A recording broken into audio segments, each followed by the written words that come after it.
Don't reinvent the wheel. It's a common instruction. It suggests that the wheel is our most basic, most foundational idea, something so simple that even our most distant ancestors must have mastered it first. But the evidence suggests otherwise. For millions of years, the primary way humans traversed the planet was through bipedal stamina. These footprints show two individuals walking upright through volcanic ash 3.5 million years ago, using the exact same mechanics you use to walk to your car. We mastered complex navigation long before we understood the circle. Tens of thousands of years before the first wheel was carved, humans were building vessels and paddling across 60 miles of open ocean to reach Australia. This timeline shows the scale of human movement. Bipedal walking appears 300,000 years ago. Advanced ocean navigation shows up 65,000 years ago. But the wheel? The oldest one discovered dates back only 5,200 years. The wheel arrived at the very end of our long history of migration. We reached every continent and crossed the largest oceans on Earth before we ever used a rolling circle to get there.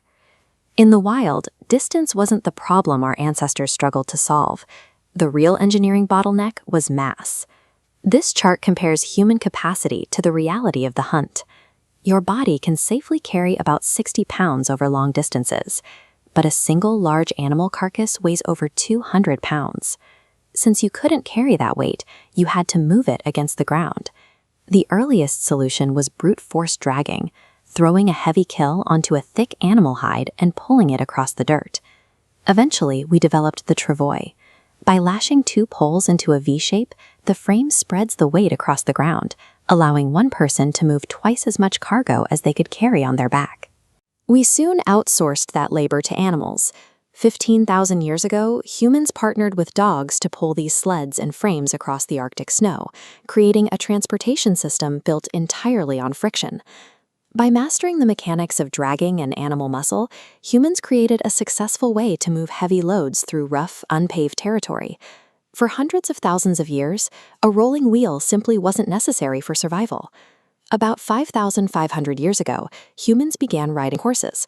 At 30 miles an hour, a messenger could suddenly cover as much ground in a single day as a person walking for a full week. The wheel appeared shortly after, but not as a vehicle. It began as a potter's wheel, a spinning disc for shaping clay, before someone eventually tried turning it on its side to move a load.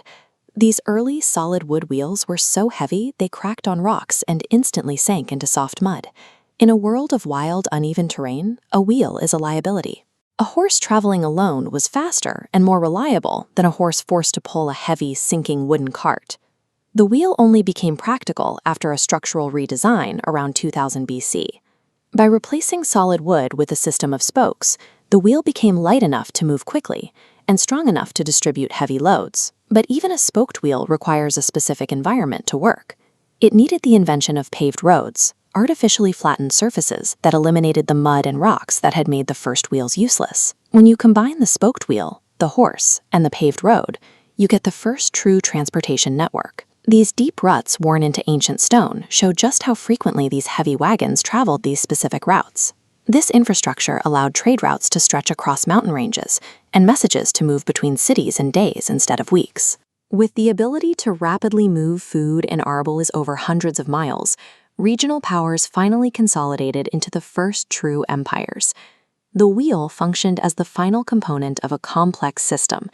It succeeded only because it sat on top of a 300,000-year history of navigating water, taming animals, and engineering ways to move weight. Every highway and airport we use today is a continuation of that same process. We solved the problem of distance so completely that we often forget it was ever a problem, but it all started because our ancestors simply decided to keep walking.